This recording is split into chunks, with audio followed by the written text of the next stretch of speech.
Voilà, c'est confirmé, 120 dossiers à la table des ministres de la Justice et Garde des Sceaux, Maître Constant Mutamba. Sur 100, les 12 dossiers, il y a Joseph Kabila. Oyo ezali na mesa, il y a Constant Mutamba. Na minito makamweza ya koinda. Bouti koyoka, mais c'est Joseph Kabila a outi ko instruire. Et pas ba acolyte na ye ba se retirer na makamwa doa. Pourquoi? Parce que il y a déjà 120 dossiers.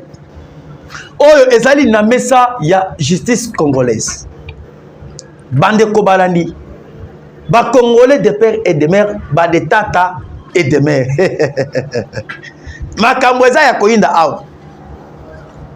Naebi kenga na bino to komeke pe ko partager na bino 3 points à l'ordre du jour. Ya liboso bokoyeba. Sur les 120 dossiers, ezali ba dossier ni. Toyebisa kibino ke muntu oyo bozo mona awa Joseph Kabila Kanambe Kazebering. Histoire na ye ezali déjà totalement scellée. Ameka ki kosakana na moto. Mais aziki. Nde bokoyeba ba dossier ebele. Oyo ezali na mesa, ezali abanayi. Makambu ebandi depuis 2001. De 2001 jusqu'à ce jour. Ba dossier nini. Alors, mes chers amis, yami balé tokolobela à ce qui concerne ferme munene. O ba ke ko découvrir na Kundelungu. Précisément na Monga Fula. Ba ke kokuta ba document secret ebele. Ebele oyo Kabila ke ko bomba na kacha ferme. Nde bokoyoka maintenant par rapport il y a descente ya ba garde républicaine. Oyo ba kitaki na ferme. Il y a Joseph Kabila précisément na Monga Fula. Ezali ferme oyo, je peux vous dire que ezali lokola katikati ya Kingakati. Kingakati ezali na 3000 hectares. Mais Kundelungu oyo ezali na Monga Fula yango ezali na 1500 hectares. Ba ke ko découvrir makambo oyo ebele oyo okotikala jamais komona te. Des armes. Mais ce monsieur si c'est un méchant. Muntu oyo pena azali na motema mabe. Et souci na ye ezalaki ke Congo comme ingouvernable. Et lelo makambo ebele bimi. Sur le troisième point, mes chers amis, le général Yakotumba. Le général Yakotumba, oh Yakotumba Kabila, Yakotumba Katumbi, oh Yakotumba pena bango a commission bango bakamundeli. Aye kocha base na ye militaire na Nyangezi. Ache quartier général na côté ya Nyangezi. Et actuellement, tozali ko yebesema ba wazali no bazali ko percer vers Bukavu. De Nyangezi jusqu'à Bukavu, c'est quelques kilomètres. Ba wazali no bazali maintenant ko se positionner na attaque directe na ville à Bukavu. Et ceux qui boyoki na semaine oyo to récupérer Bukavu boni mayango. Merci Bandeko surtout Bazali Kozabiso partout dans le monde. Bonjour et bonsoir. Selon l'ère laquelle Bozali Kolanabiso partout dans le monde, la chaîne Oyabino, il y a Congolais, des tata et des mamans. Merci une fois de plus sur Tozali Kosengabino. Abonnez-vous massivement sur notre chaîne et n'oubliez pas de partager notre émission et n'oubliez pas de laisser vos j'aime partout où vous êtes. Nazana Posao au soutenir Moko Nabino, Yaya Nabino, petit frère Nabino, hein? Grand frère Nabino. Beau aimer, beau partager. Oyo akotina nouté akota. Oyo atikala ko s'abonner te permettre yé à s'abonner na chaîne Oyabiso. Et na minute tozali ko ebisebino. Nazoli ngana banda na 112 dossiers oyo ezali na table ya Constant Mutamba. Mais avant to banda na 112 dossiers, tozoli ngana nutaba to lobela makambo oyo eteli ferme ya Joseph Kabila oyo baké ko découvrir na oyo tobengi na Monga Fula na Kundelungu. Bande konanga nazali ko ebisebino ke mais c'est Joseph Kabila azali mutu ya kobeta masasi. Azali mutu ya kokanga pena. condamné à mort te mais kobete masasi na minute tozali ko yebisa bino bakay ko découvrir na ferme ya munene 1500 hectares na Mongafula précisément na Kundelungu na kati ya ferme wana lorsque batindi ba garde républicaine bakoti na kati ya ferme bakuti ba dossier secret ebele ya République démocratique du Congo.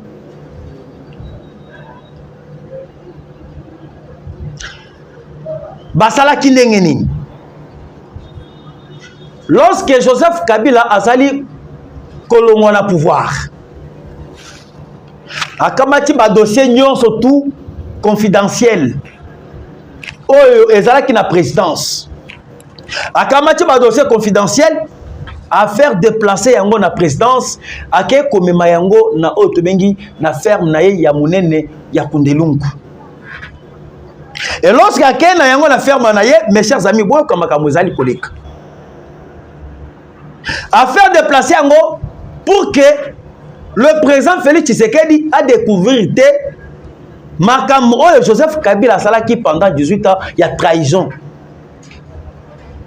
Ba découvrir makambo oyo basalaki na ba officier militaire ya Rwanda na ba officier militaire ya Kenya voire même Uganda. Sikoyo na minute oyo na ba service ya renseignement oyo bakendaki kokota na ferme ya Kundelungu na ba garde républicaine bake ko découvrir ba mal na ba mal ya ba dossier ko banda entrée ya Afdel 1996 na ba dossier oyo musée atika na ba dossier oyo Mobutu atika ba faire déplacer yango nyonso yango moni na présidence Kabila atika ki ba dossier ya bongo bongo mais cette fois-ci nzambe a confondre bango croyant que ba dossier oyo bango bakay ko bomba kuna na ferme na bango ya Kundelungu et koyebana te mais lelo eyebani. Et lorsque bakay ko kota kuna bandeko tozali koyebisa bino que Olive Lemba bandi kolela et bakay ko découvrir aussi na ba minduki ebele batiango na ba cave batongi bandako oyo batongi kuna na se na bandako bakuti ba cave na ba cave oyo bakuti kuna bakuti pena ba minduki ebele oyo babombaki na se ya mabele. C'est très grave. C'est très grave. On avait un Rwandais à la tête de la RDC. Et lorsque bakuti ba minduki ebele na Kundelungu, ba garde républicain oyo bakeko CG na ferme na bango toyoki madame Olive Lembe Kabila azali mena ko accuser bango que non bazali ko boma ba bibwele na ye to bengi ba mouton na ye bantaba bakomo ko boma yango epa ba garde républicaine bonga oyo ezaki ndokite tango Olive Lembe Kabila aye awa na Kinshasa na mobali na ye ba uti na zamba na ba boot ya caoutchouc babeti makolo maye awa na Congo ba uti na zamba. Est-ce que Olive Lembe Kabila basalaki na ba ferme? Est-ce que Kabila basalaki na ferme ya Kingakati? Et lelo Olive Lembe bazali koloba que non bakoti na ferme na ye bazali kosala ba sabotage. Bato bazanga soni. Bazanga soni. Alors, mes chers amis, la révélation est allée continuer. Mais dans la minute où on est garde républicain, bazali ko sala musala kuna. Parce que va découvrir un peu ba mindu kebele, bazali ko sala musala, bazali ko partir presque 1500 hectares, ezali pe mulayi, ezali pe munene. Et lorsque ba ko silisa musala nyonso, tokoya ko revenir na bino en détail na ba information oyo mususu ezali confidentiel oyo ezali pe fiable. Mais néanmoins que ba dossier nyonso tout oyo bakendaki kokuta kuna ba dossier secret oyo bakendaki kobomba depuis ya entrée ya Afdel et durant aussi 18 ans ya Kabila ba dossier nyonso na ba récupérer yango nyonso ekomi na maboko ya l'état congolais. Alors tokota na deuxième point oyo tolingaki tolobela sur 120 dossiers oyo bakei kodécouvrir oyo sur 120 dossiers oyo ezali na mesa ya maître Constant Mutamba Kabila kotubela et nanu aleli te akolela akolela na Kinyarwanda sur 112 dossiers oyo ezali na mesa ya maître Constant Mutamba ba dossier ebandi déjà kolamuka et lorsque tokodiye bisebino par rapport ya ba dossier oyo ezali na mesa ya maître Constant Mutamba ministre ya justice ba dekonanga okosimba mutu otali pena boy bande kona biso ebele bakufi babomaki bango par certains civiques dossier ya liboso oyo ezali na mesa ya maître Constant Mutamba ezali dossier ya ambassadeur Augustin Katumbe Mwaki. Boyebi très bien Augustin Katumbe Mwaki, notre frère Katangé, un homme très intelligent. Oyo bakenda koboma pa Joseph Kabila parce que lelo batu ebele baye bakali liwa ya Katumbe Mwaki te. Liwa ya Katumbe Mwaki ezalaki par avion te ndenge bazali kokosa bande kona biso bakatangé. Liwa ya ambassadeur Augustin Katumbe Mwaki akufaki na masasi na Kingakati. Katumbe Mwaki baboma ye na Kingakati par Joseph Kabila. Et lorsque baboma ye na Kingakati ozali 60 km avec la ville province de Kinshasa. Babome na Kingakati ebaye kozwa ye. Babengi Matata Mponyo. Batie bango na avion na ebembe ya Katumbe Mwaki. Pour que bakosa que babomaki Katumbe Mwaki akufaki na grâce ya avion. Yango monaki Matata Mponyo abimaki na babandage ya Lukuta. Amedie biki babandage ya Lukuta kino basali ba grâce ya avion. Na grâce ko bango basalaki. Pour que bakosa bandeko na biso bakatange. Nzoka Katumbe Mwaki babetaki masasi na nzoto na Kingakati pas Joseph Kabila. Mais à ce moment que je suis en train de vous informer, dossier naye ezali déjà na mesa ya maître Constant Mutamba. Deuxième dossier. Tozali na dossier ya général Mandoa, originaire de la redoutable tribu de Mbembe. Oyebi ke Bambembe bazali parmi oyo batu bazali très compliqué. Bambembe batu oyo balingaka jamais Bawande. Et lorsque le général ici, en fonction, tant Azalaki vivant, Azalaki parmi général Moko Azali, Kocha Joseph Kabila Panzi Likolo.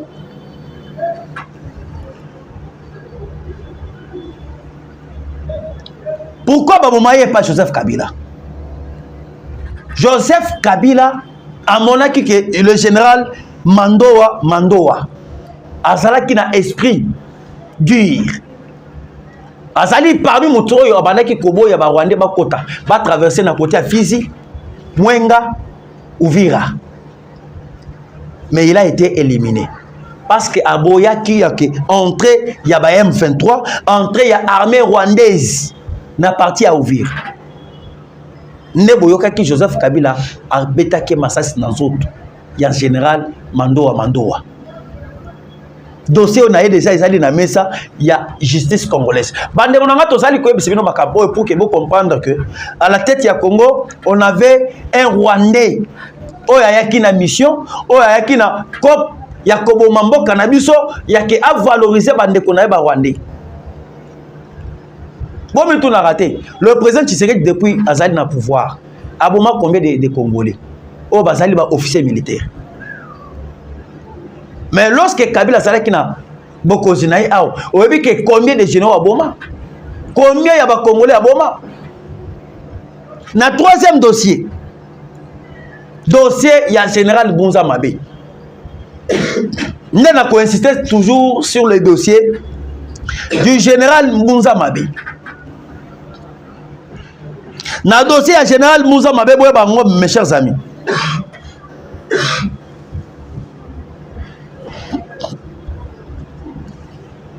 Parce que le général Mounza Mabé a dit que Joseph Kabila la vérité. Il y a quoi que non, cette guerre, ce n'est pas une guerre réelle. Ça, c'est la politique. Tant que général Mounza Mabé a dit que Joseph Kabila que Bitumba, tozali kosa les alliés politiques, les alliés Bitumba solo te. Babomaye et pas Joseph Kabila, batia poison. Ndeko na biso ya Équateur. Un guerrier depuis Mobutu. Dossier na ezade na message comme ça mutam. Boko lema ba dossier. Ba dossier ya Kabila za ebele.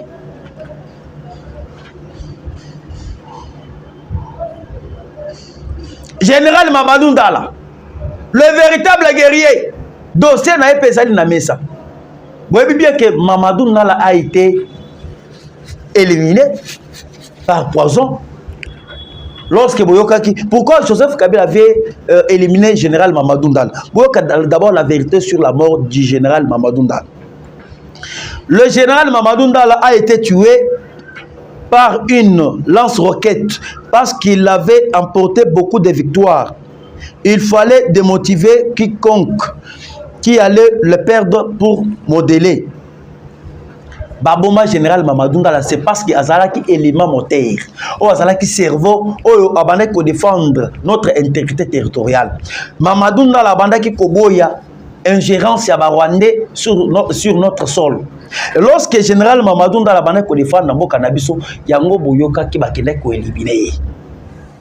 Baboma na poison et baboma na lance roquette.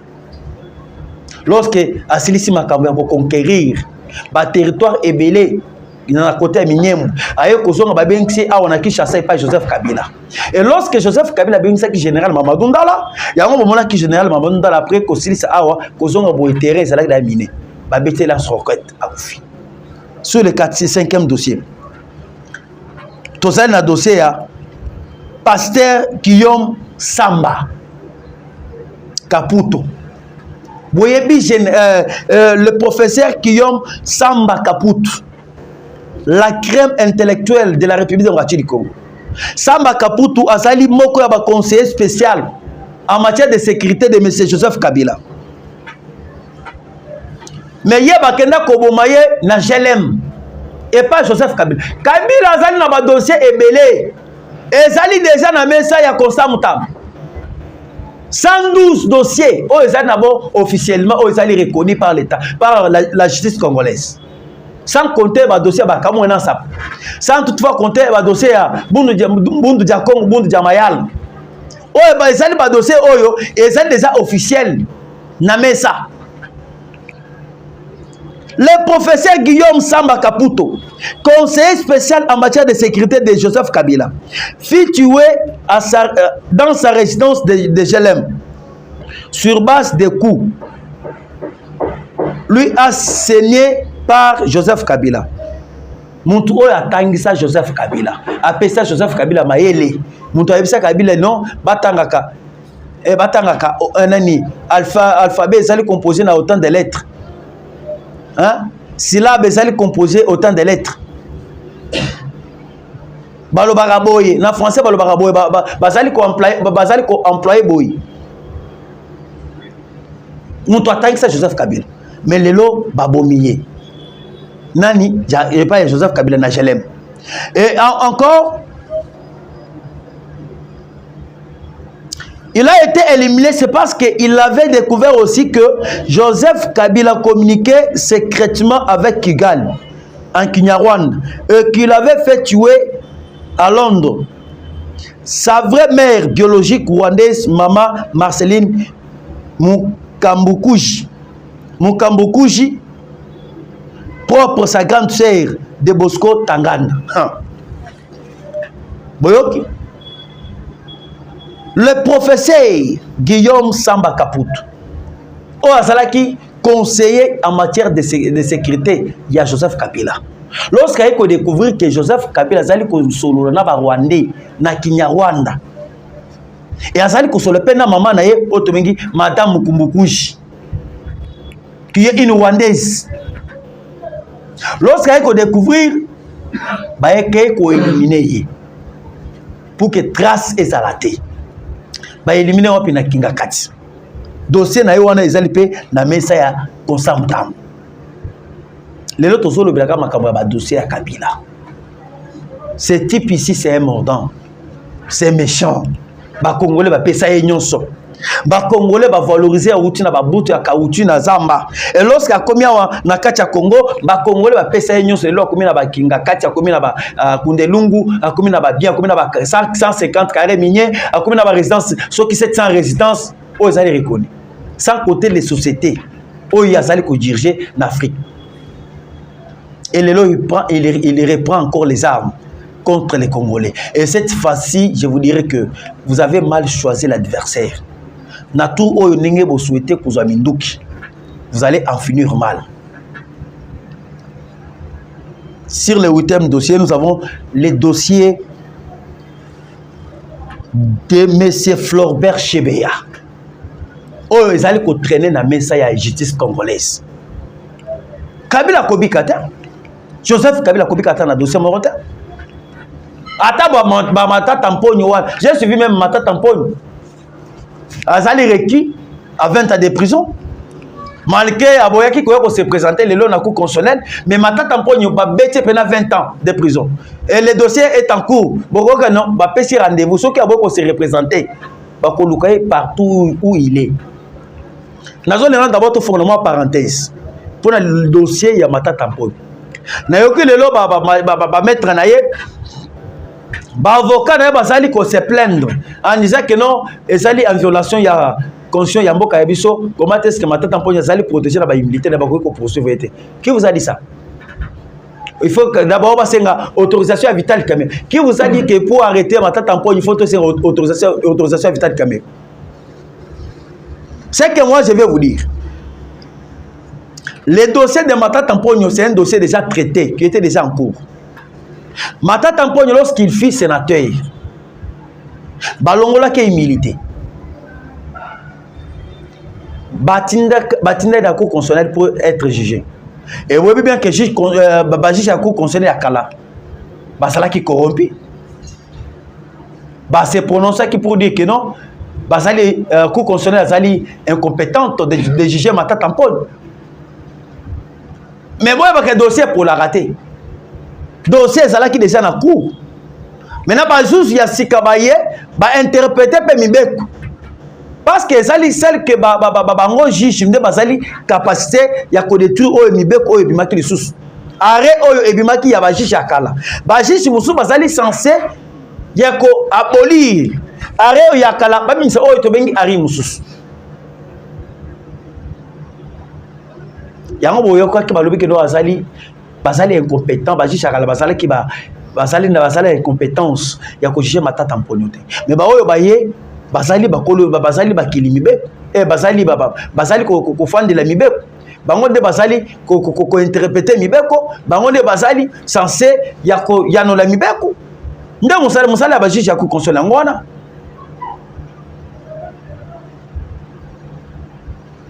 Yango boyoki lelo Mata Tamponi ba beti pena 20 ans de prison. Ce qui a boy kokeni etali ba koluka partout. Ngana sengi bino ke botali la batu nyonso ya pe perdre wana. Boluka bango. Mutu abi mata mukete. Parce que lelo bouti ko suspendre parti politique na bango fonctionnement na bango. Misu na bango ekomi na est. Et misu na bango basali convier bakima. Ba région de rébellion ya M23. Ba ke ko sala alliance na autorité immorale o ya bango Joseph Kabila. Pour surveiller Bango. Donc, continuons dans le dossier. Nous avons le dossier du journaliste quotidien quinois, le potentiel Franck Kinké. Licencié en sciences, Azalaki, un jeune universitaire de Lubumbashi, et son épouse furent tuées par les armes, a fait pendant la nuit à leur domicile au quartier Mombele, à Kinshasa.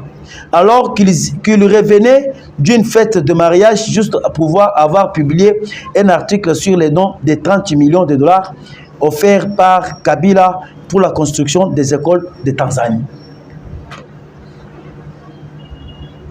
Un Katangé. Asalaki na famille na Lubumbashi. Kabila pesaki mbongo. Akende kotonga bakende kotonga otobengi ba école na Tanzanie. O ba école Kabila tikala kotonga te na mboka na biso pendant 18 ans. Mais lorsqu'il y a un document wana confidentiel, document na itamboli na ba réseaux sociaux. Oyo Kabila bimisi presque 30 millions de dollars. Oyo apesi pour que bakende kotonga ba hôtel. Et batonga otobengi ba école na Tanzanie. Mais mboka oyo Kabila sali 18 ans. Ça même kotonga ta des écoles, 3 écoles. Vous pensez que ces messieurs ici à Sala qui n'a souci, il y a éducation, il y a jeunesse, il y a lobby à Congo.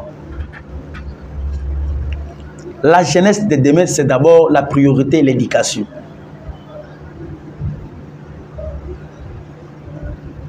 Baboma jeune oyo.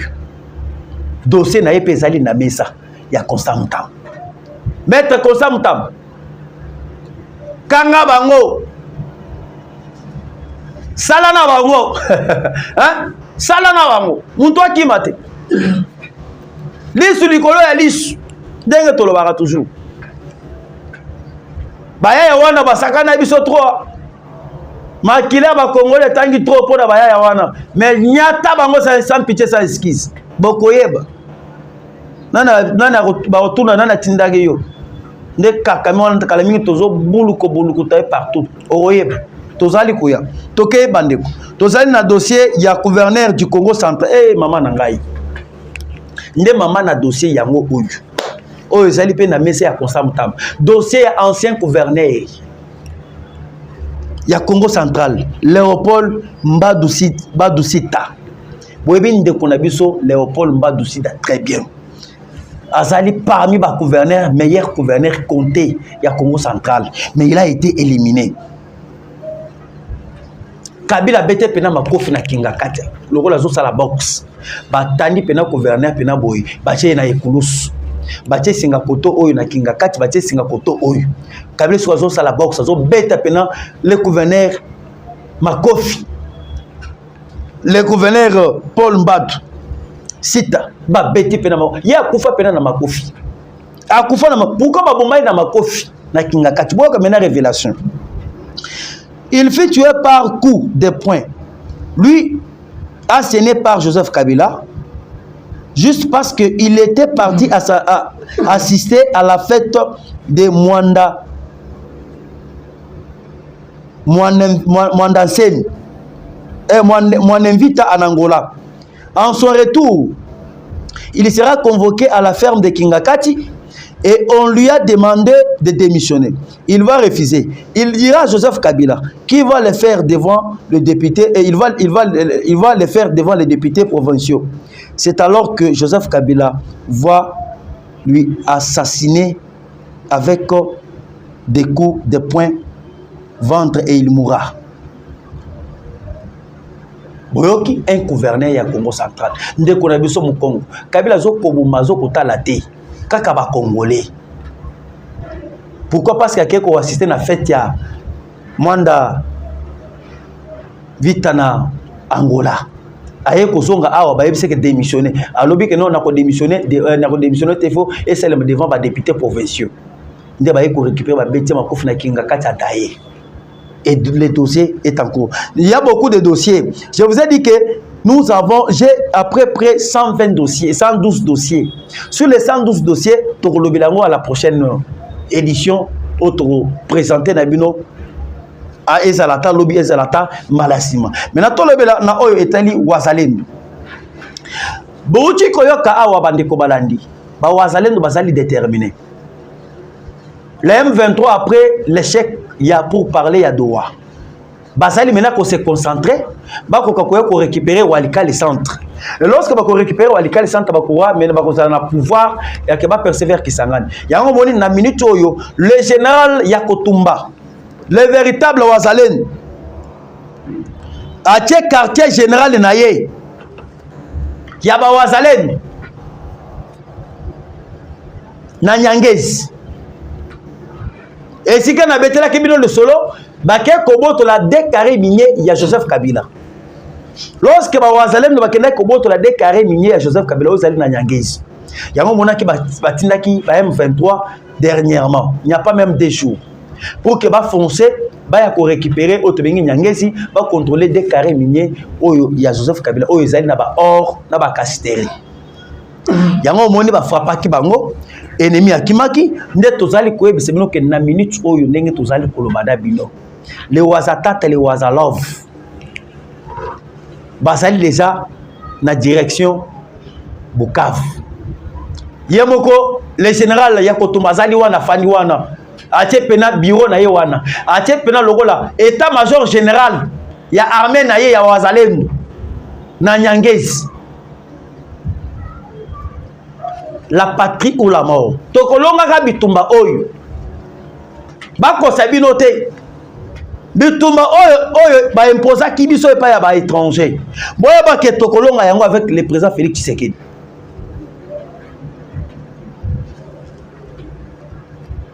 Ba wande ba e awa ba kota ki ebele na ba administration, ba kota ebele na armée. Bota la décret Tshisekedi est venu seul, un contre tous. Basangani, na ba européens, na ba pays monsieur sur région Grand Lac, un contre tous. Mais il va gagner. La patrie ou la mort. Tokolonga. Merci. Tokotana Nabino Nambalasima. Plus 243 89 335 82 51. Plus 243 89 335 82 51. Mbote vraiment encore dissous na moi na mboka Dieu merci. Molobeli à peuple congolais. Merci vraiment aussi na maman Seratati, merci vraiment na maman Codeline depuis la Belgique. Merci beaucoup na maman Régine depuis la Belgique. Vraiment musali ya kolo vraiment Zambia pambola yo partout oyo zali kolanda biso oyo natangite ayebake komelanga na kotanga pe komona yo à la prochaine édition. Bye.